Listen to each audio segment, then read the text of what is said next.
Hola, ¿qué tal? Bienvenidos a Tenemos que Hablar, este espacio donde le dedicamos unos minutos a hablar de algo que nos apasiona, que es la política, a conversar, a disentir incluso, sin estridencias, ocasionalmente, pero siempre con el mismo objetivo. No buscar títulos, buscar ideas, en este caso con Leandro Santoro. Leandro, gracias por dedicarle estos minutos a hablar, a conversar sobre política, que imagino es un tema que te acompaña, tenés 39 años, así que te acompaña de toda la vida. ¿De dónde surge esta vocación por la política?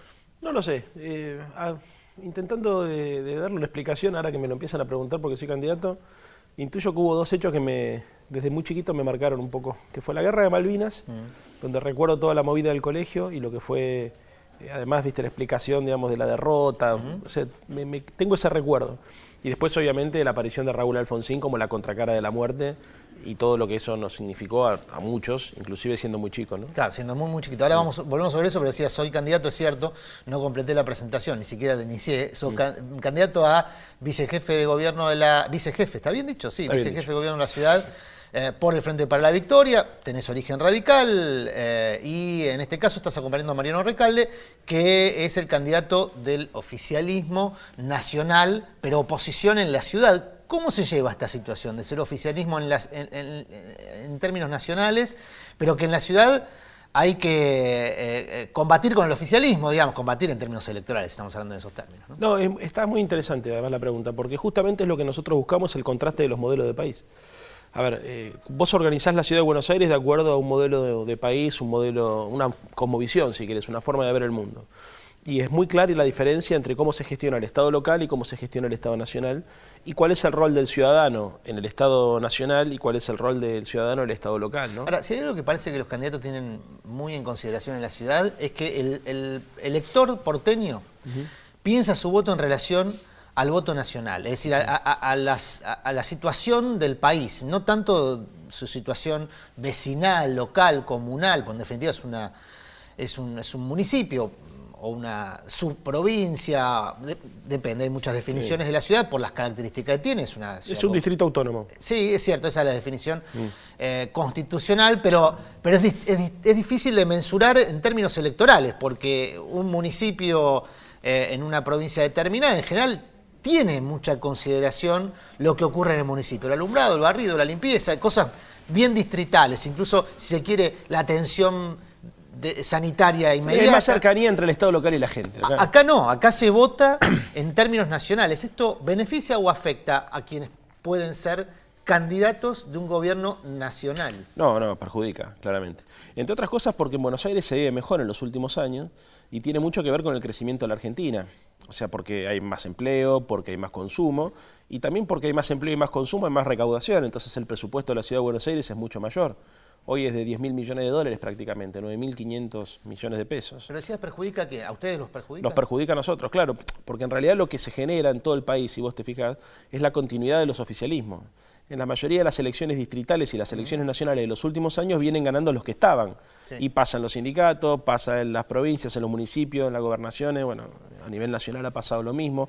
Hay como, el bienestar genera una sensación de continuidad, ¿no es cierto? Y bueno, nada, al Frente para la Victoria y a la oposición a Macri en la ciudad eso lo ha perjudicado porque lo ha empoderado. Uno de las ideas fuerza del discurso tanto de Recalde como tuyo es esta idea de que a la ciudad, a los vecinos de la ciudad les va bien porque el modelo nacional colaboró para que se recaude mejor y para que haya una expansión de la inversión pública. Y eso, sin embargo, vos decís, no, los vecinos... Y una sensación de bienestar general. Pero eso los vecinos no se lo adjudican al gobierno nacional, sino al gobierno municipal. A ver, es un elemento, no hay un elemento que determine, ¿no? Son todos condicionantes, un elemento que explica el comportamiento electoral, uno de tantos otros. O sea, el blindaje mediático que goza el gobierno de la ciudad por parte del Grupo Clarín, básicamente es muy importante para explicar por qué no le entran las balas. O sea, ¿cómo puede ser que se muera gente y que eso tenga que ver, digamos, con la desidia del Estado local y el vecino de la Ciudad de Buenos Aires no lo visualiza al Estado local como responsable?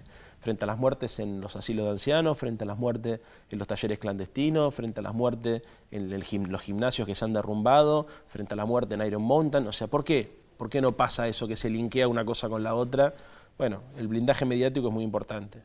Y hay otros elementos que también son muy importantes. O sea, el estado, la sensación general de bienestar comparado con lo que fue 2003-2004, también hace que muchos oficialismos continúen. La gente no tiene demasiada intención en modificar, ¿viste?, el orden de las cosas.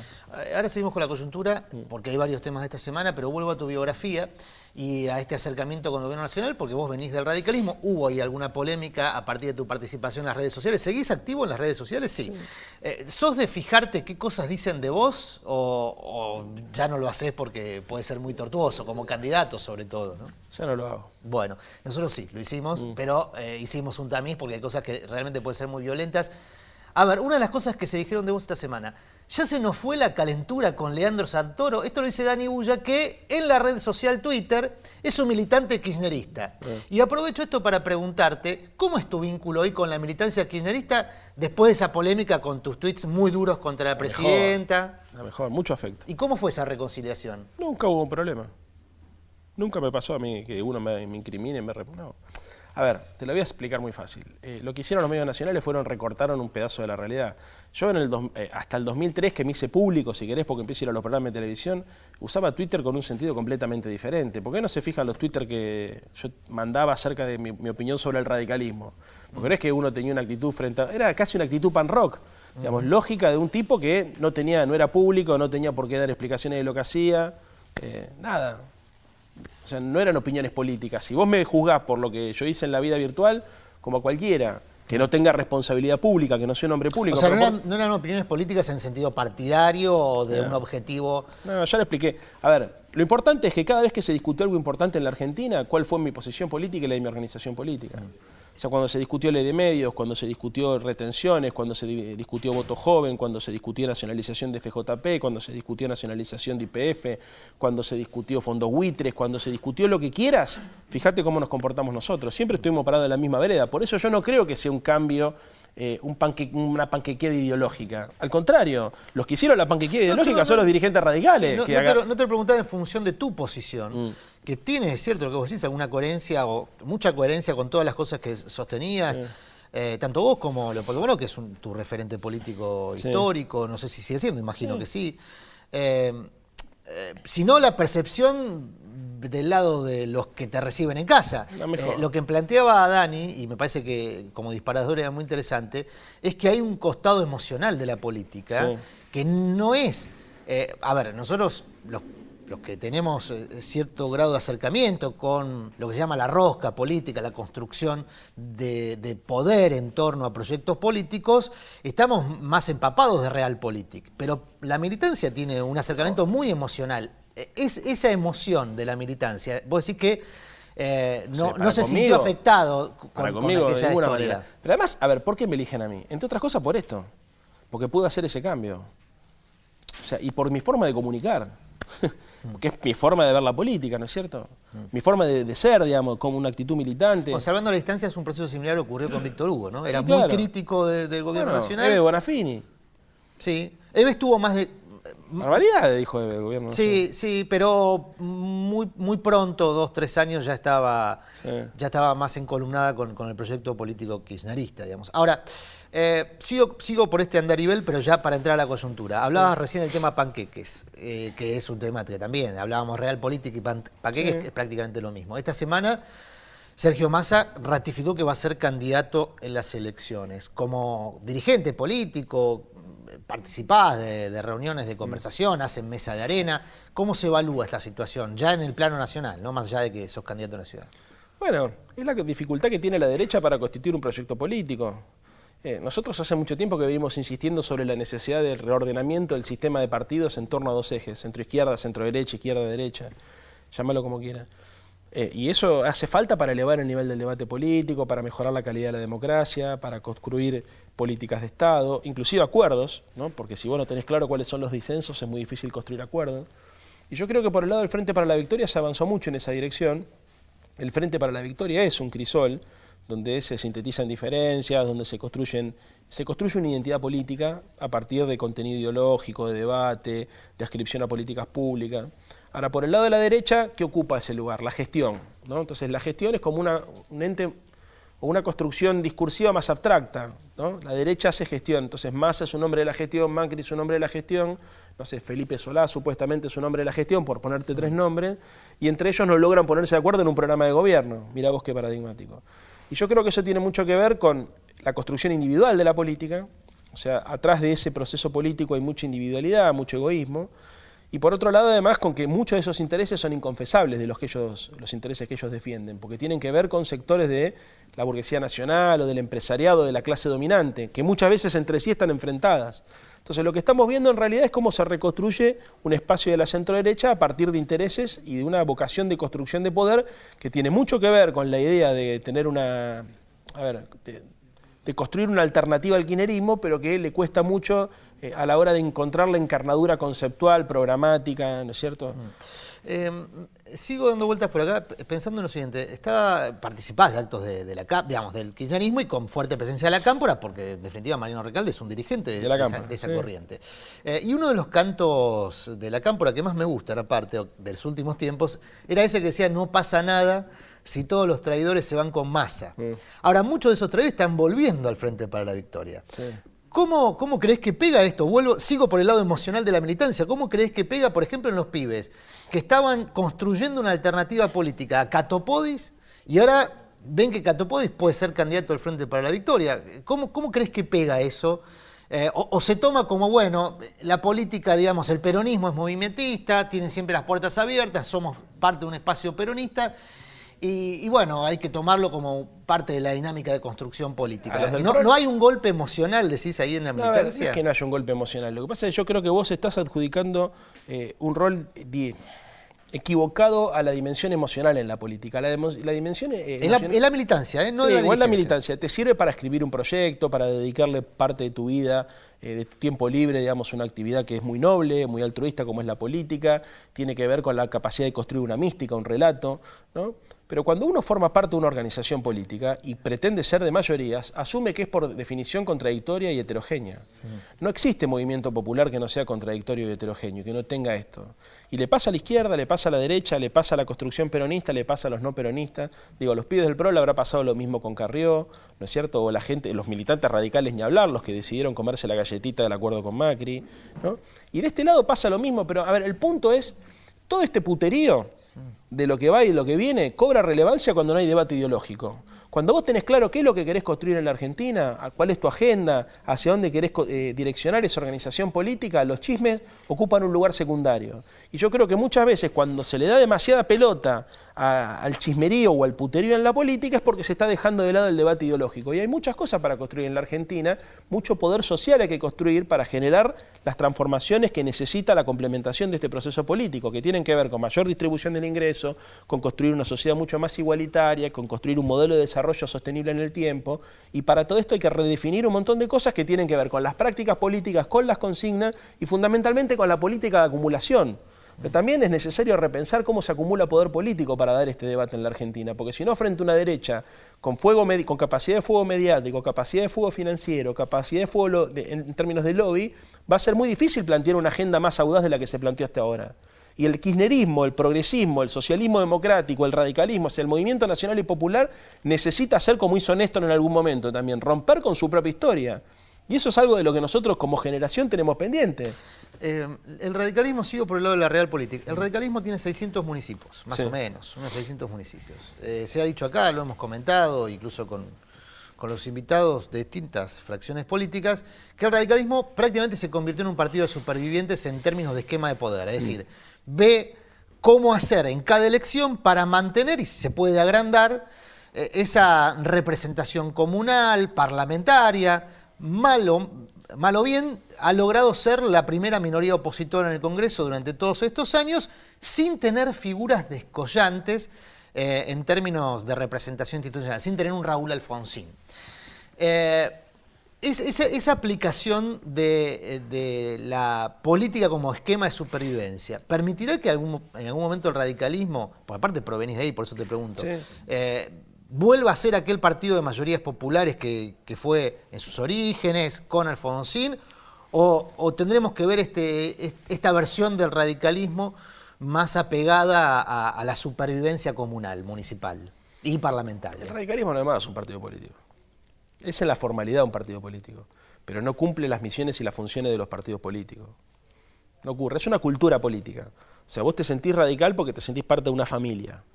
Pero también es cierto que muchos de esos intendentes, cuando tuvieron que tomar decisiones de gobierno, lo que buscaron soluciones o con los gobernadores peronistas o vinieron a la Quinta de Olivos a que los atienda Néstor, o directamente buscaron la construcción de partidos provinciales para ganar las elecciones, donde ellos son radicales pero no se presentan como UCR, sino se presentan como partidos o frentes vecinales, o tenés tipos que juegan en una elección en un lugar y en otra elección en otro. Lo mismo que estamos analizando con Catopodi, por ejemplo, por el Frente Renovador, pasa en todo el sistema político y le pasa al radicalismo. O sea, eso no es un partido político. Habría que definir qué es un partido político, porque si no nos quedamos con la definición formal del manual. ¿Viste? Sí, hay un bloque de diputados que dice formar parte de la misma bancada. ¿Y eso alcanza para definirte como partido político? Vos fijate lo que pasó en la Ciudad de Buenos Aires. Yo soy, o era, convencional de la ciudad del radicalismo de la Ciudad de Buenos Aires. ¿Y quién definió que Lustó era candidato a jefe de gobierno? No lo definieron los afiliados en una interna partidaria, no lo definió la convención partidaria, lo definió el Cotino Siglia, a dedo. Vamos con Lustó, y nadie discutió. Entonces, ahí no hay, ¿te das cuenta? O sea, lo que te quiero decir es que te pongo el caso de un distrito, pero pasa en todos lados igual. O sea, es muy difícil. O sea, un partido político no es solamente la formalidad de los cargos o la rutina política de reunirse cada tanto alrededor del comité. No, un partido político tiene que tener plataforma, cohesión ideológica, una práctica política, cierta previsibilidad, cierta fidelidad también, ¿no es cierto? Pero eso se construye a partir de un programa de ideas, no se construye a partir de un liderazgo. Sigo por el lado del radicalismo y también por el lado de los tweets. A ver, una de las cosas que se dijeron sobre vos en estos días, que tiene que ver con esto que venimos hablando, que tiene que ver con esto de... a ver, dice, no entiendo a alguien como Leandro Santoro que estaba en contra del gobierno y ahora dice que hicieron todo bien. Mi no entender, esto lo dice Vero, entiendo, que es algo de lo que hablábamos recién y que tiene que ver con...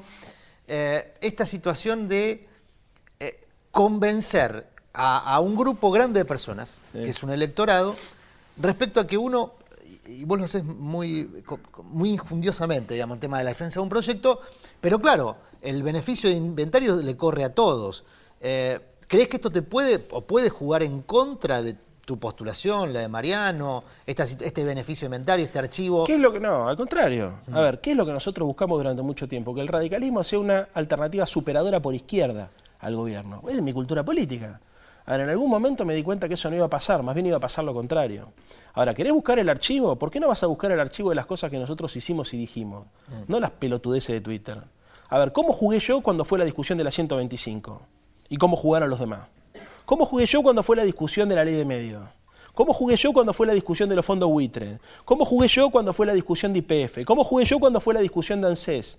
¿Cómo jugué? ¿Cómo jugué con la Cámpora? Cuando nosotros teníamos todavía la ilusión de reconstruir el radicalismo, la estigmaticé, me junté con ellos y con los jóvenes pro para armar actividades solidarias en el marco de la Cedronar. Ahí me quedo. Yo soy de la idea de que una de las mejores cosas que hizo el kirchnerismo, de las varias buenas cosas que hizo el kirchnerismo, es la recuperación de la política para la juventud, es decir, la recuperación de la juventud para la política, sí, mejor dicho. ¿Cómo crees que se metaboliza eso de cara al futuro? Pongo estos dos planos. En los 90, la depredación del Estado no hubiese sido posible con una sociedad movilizada. Eso está claro. La desmovilización de la sociedad fue una condición indispensable para depredar el Estado. Hoy tenés una sociedad movilizada y sobre todo movilizada con gente joven que uno aspira, si participa en política, sea opción de recambio de cada futuro, pero sobre todo reaseguro de determinado estado de cosas, pensándolo desde el kirchnerismo, ¿no? de determinadas políticas del kirchnerismo, pero cuando Cristina ya no va a ser presidenta, no sabemos qué va a ser, pero no va a ser presidenta, y va a haber otro gobierno, Scioli, Massa, Macri, Randazzo, digamos, por nombrar los que tienen hoy más opción. ¿Qué rol crees va a tener esta juventud de la que formás parte? ¿Retaguardia de sustentación de políticas pasadas o vanguardia de nuevas políticas que son necesarias? Porque obviamente la tarea no está terminada, digamos. La juventud, esta juventud que se politizó en los últimos años, para ser protagonista de la historia necesita poner un presidente. Ninguno de los que vaya a ser presidente el año que viene va a ser de esta juventud, va a ser hijo de esta juventud. Podrá estar rodeado por esta juventud, pero mi generación y la generación de los pibes que me anteceden a mí para ser protagonista vamos a tener que construir un candidato propio. ¿Y eso qué significa? Todo lo que simbólicamente representa poner un presidente, una organización política que esté en condiciones de gobernar, de ganar una elección, un candidato que pueda sintetizar una propuesta, un equipo de gobierno. Eso es lo que tiene que hacer. Cristina le dio, Cristina y Macri, porque por derecha pasa algo parecido también, le abrieron la generación un grupo de pibes para que puedan probar su convicción política y su vocación militante en la gestión del Estado, y eso está muy bien. Pero el desafío verdadero es poner uno de los nuestros. Y te voy a decir algo en relación a lo que me dijiste anteriormente. A mí todos los medios de comunicación que me invitaron a discutir, a ver, ¿por qué no me buscan un archivo de televisión donde yo decía, donde me desdije? Porque todos los programas de televisión me invitaban para hablar bien del gobierno desde el radicalismo. Digamos, pero digamos, no solamente CN23, sí. Canal, no sé, América, Canal 13. A mí Canal 13 me invitaba a discutir, por ejemplo, durante el verano. ¿Por qué? Porque yo estaba convencido, digamos, por ejemplo, en relación a lo que fue el caso Nisman, ¿no es cierto? Que Nisman se había suicidado y que era parte de una operación política para deslegitimar la democracia argentina. Ahora, entonces, es muy injusto, ¿sabes qué? Cuando uno pone lo secundario por sobre lo principal, todo el tiempo. Y la televisión tiene mucho de eso, ¿no? De hacer de las pelotudeces las cosas importantes. Las cosas importantes son importantes y las pelotudeces son pelotudeces. Y los comunicadores tenemos la responsabilidad de poner, digamos, en ese orden de prioridades el debate político, porque si no gana la antipolítica. No puede ser que en todos los programas de televisión de lo único que se debata sea de chismerío. Si fulano salta a tal lugar, si sultano hace tal cosa, si este lo traicionó. ¿Eso qué genera? ¿Más movilización, más conciencia social o más dopaje cultural? Porque en realidad lo que generamos son dopados culturales. Y en Twitter lo que pasa muchas veces es que opinamos sobre la lógica de que somos dopados culturales. Son todas pavadas. Y aparte, a ver, es una cosa que yo dije toda la vida, en Twitter uno hace chiste, no puede hacer política en Twitter. A mí, viste, los Twitterstar, los tipos que se destacan por escribir pavadas en Twitter, me parece simpatiquísimo si eso es una actividad accesoria a tu vida, pero no sos un militante. Militante tenés que estar en el barrio. Tenés que estar en el barrio, tenés que estar en la facultad, tenés que estar en la gestión, tenés que poner el cuerpo, te tenés que formar, tenés que tocar a la gente, tenés que hacer en nuestro caso un compromiso por los pobres, ¿no? Porque es muy fácil decir pelotudeces por las redes sociales si después no pones el cuerpo. Y no lo digo por los que me atacan a mí, lo digo en general por los que creen que eso es hacer política, o que eso es comunicar, o que eso es transformar la realidad. La realidad la transforman las organizaciones y los pueblos. Y para eso hay que juntarse y construir comunidad. Y, por supuesto, buscar y encontrar ideas, por lo menos en este espacio pretendemos hacer eso, lo hemos hecho, lo hemos logrado una vez más, por suerte, no por suerte, sino gracias a Leandro que le dedicó estos 20 y pico de minutos a hablar de política, algo que nos apasiona. Leandro lo hace con mucha pasión y estamos agradecidos de que así sea. Queremos más pasión en la política, menos estridencia, es cierto, muchas de las cosas que dijo Leandro da para muchos capítulos posteriores, así que los esperamos en la próxima aquí en Tenemos que Hablar. Gracias, Leandro.